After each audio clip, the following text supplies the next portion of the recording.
Target Suribachi.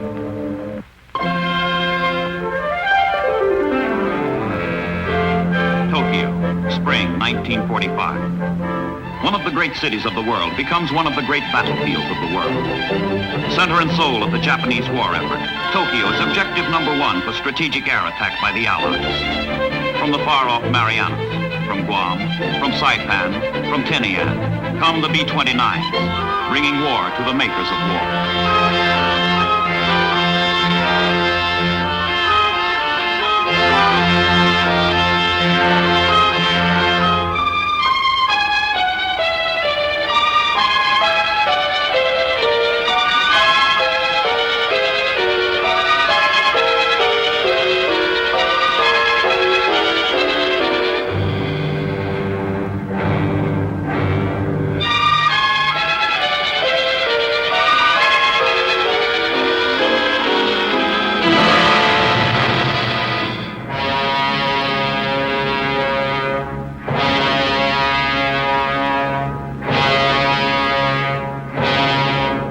Strategic attack. Shatter and destroy transport, industry, communications, resources, manpower. More critical to a country at war than her divisions in the field, her ships at sea, her planes in the air. The great fire raids consumed Japan. 66 cities are swept by hurricanes of flame.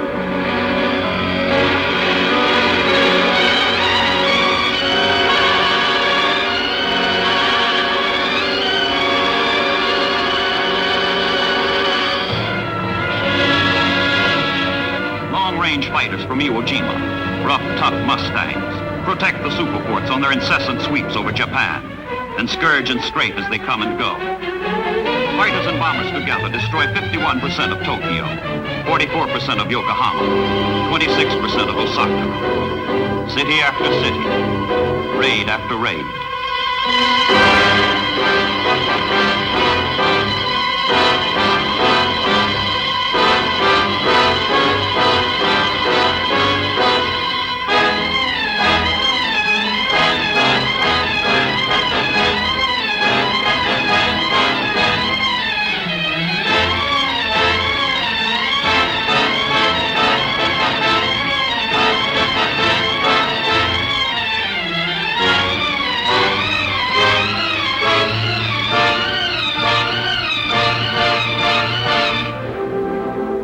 Back to base.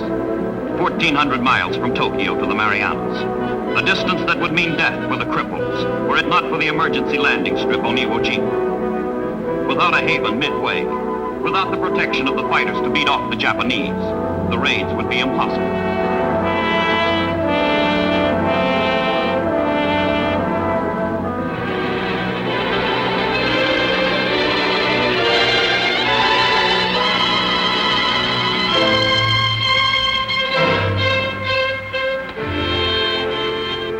Iwo Jima is the haven.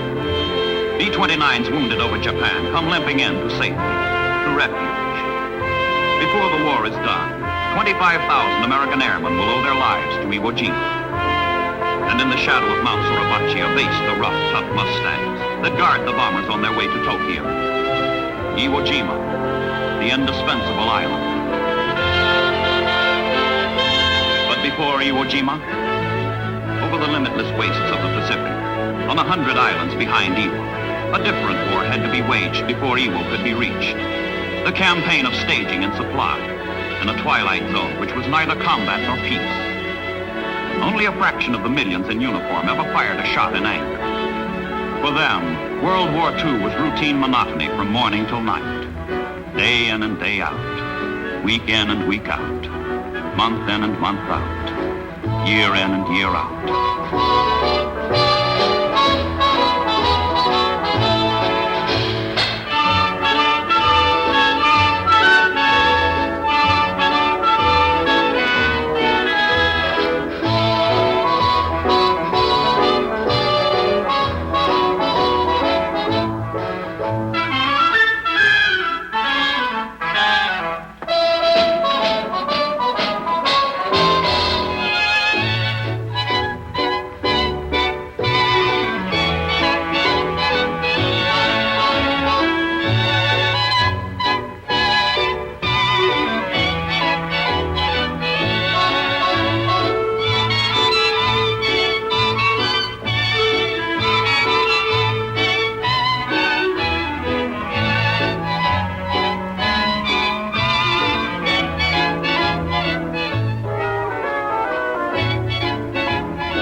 apathetically back and forth on routine, unspectacular missions. Cargo ships, called by their crews buckets or sieves, kept island tied to island, linking rear area bases to war ahead, to peace at home. If the dreary role of these ships and sailors demanded that they do that and this and that, they nevertheless executed their dull jobs.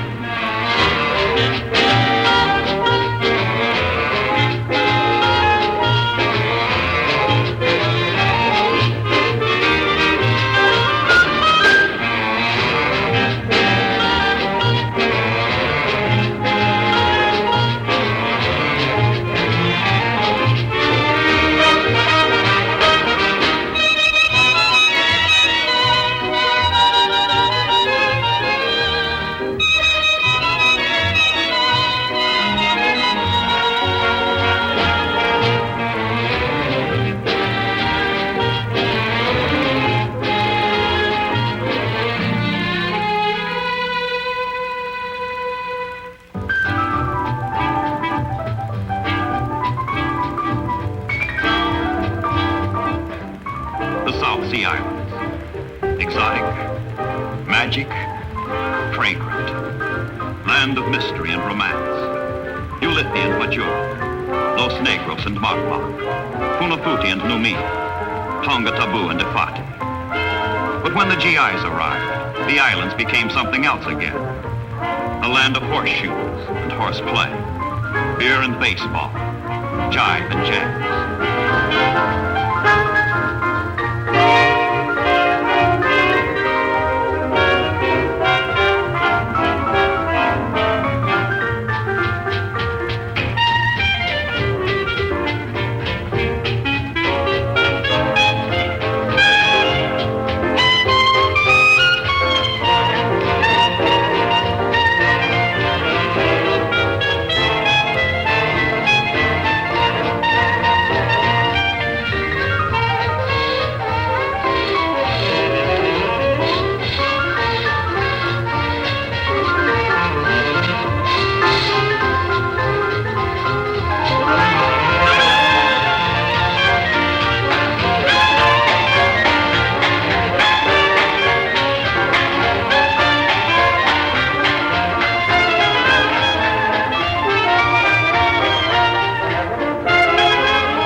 As the waning days of the war called for yet more fire, yet more blood, on a yet more distant island. From rear bases long since forgotten by all except those who were stationed there, the convoys continually moved off toward the destiny of history.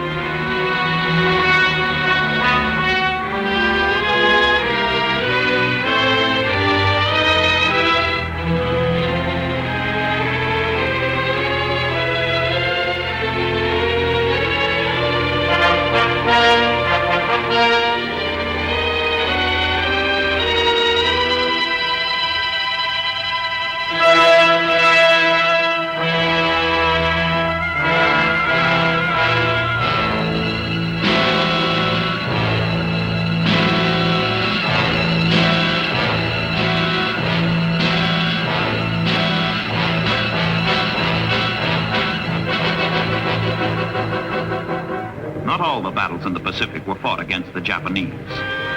There were other terrors to face, and none was worse than an angry sea, lashed by typhoons. Eternal Father, strong to save, whose arm hath bound the restless wave, who bids the mighty ocean deep its own appointed limits keep. Oh, hear us when we cry to thee, for those in peril on the sea.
Pacific is the only place in the world where you can stand up to your waist in mud and have dust blow in your eyes.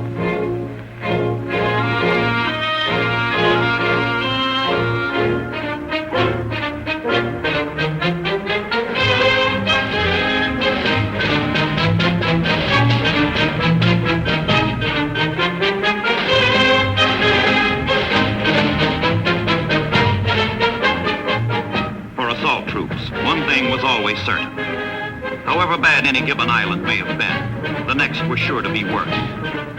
But the men who were ordered to take Iwo Jima in February 1945 could not know that the worst of all lay ahead.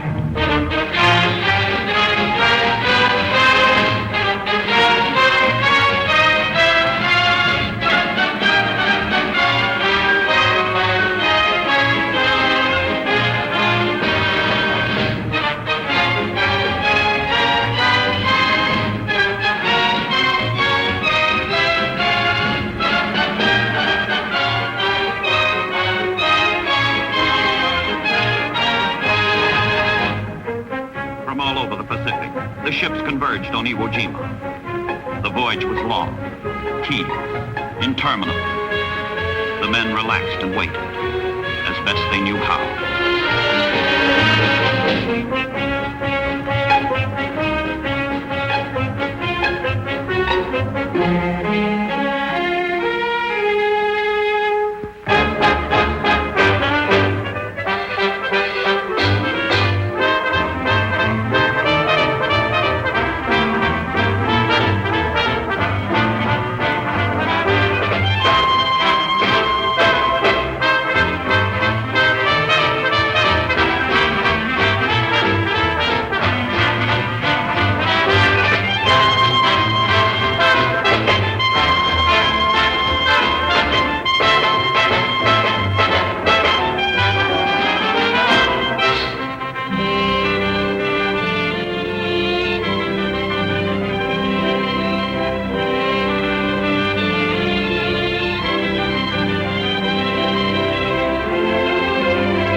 Iwo Jima, 8 square miles of reeking volcanic ash on the doorstep to Tokyo. 7 battleships, 4 heavy cruisers, 15 destroyers take up position, clamping a ring of floating artillery around the tiny island, picking their targets, finding the range.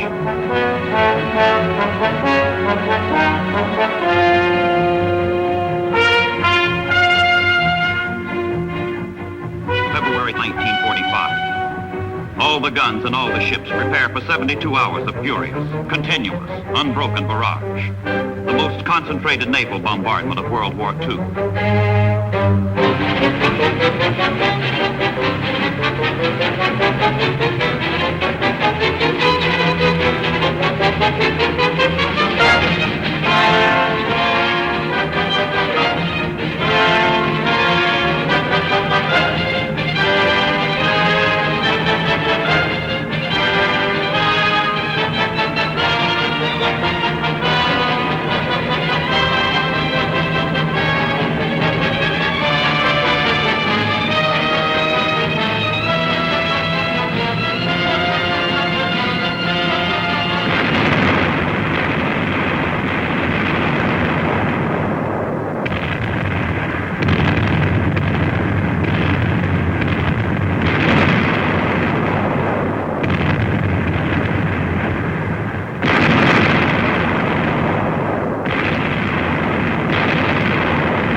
choice except to take Iwo Jima by force of arms, by character and courage.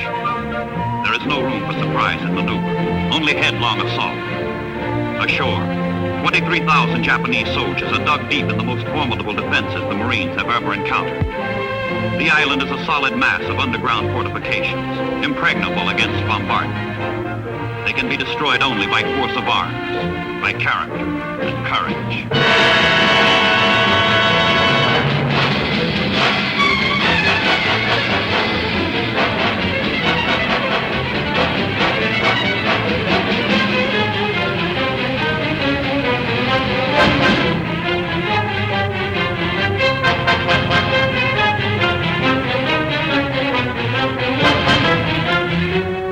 From the caves of Mount Suribachi, which dominate the entire island, the Japanese zero in their artillery on the landing beaches, pinning the Marines to the shore in an avalanche of fire and steel, paralyzing any advance, threatening obliteration.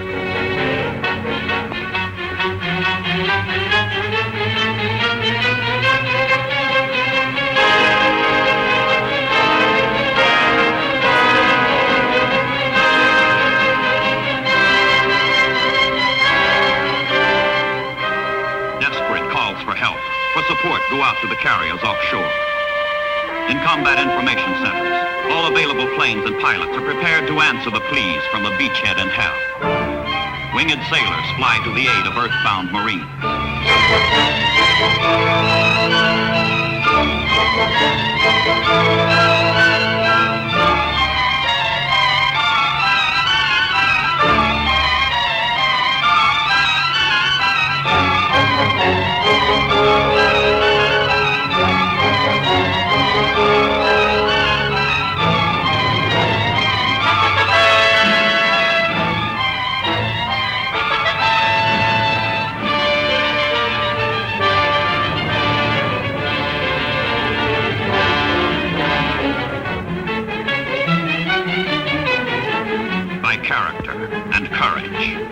More reserves, more supplies, more Americans spill into the slaughterhouse that is Iwo Jima and claw their way toward their target, Suribachi.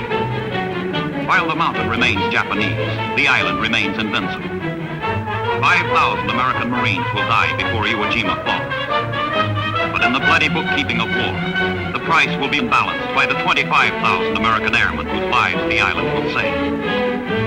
One man will die today. To save 5 will live tomorrow.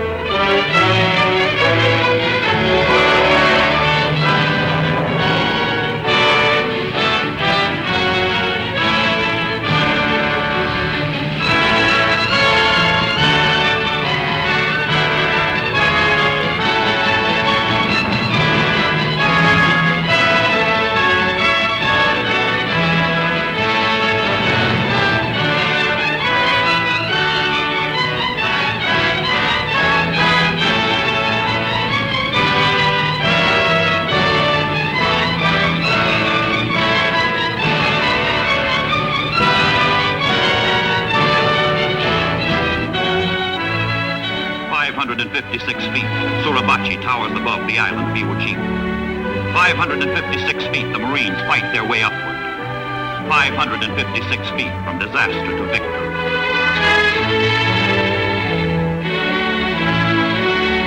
When freedom from her mountain height unfurled her standard to the air, she tore the azure robe of night and set the stars of glory there.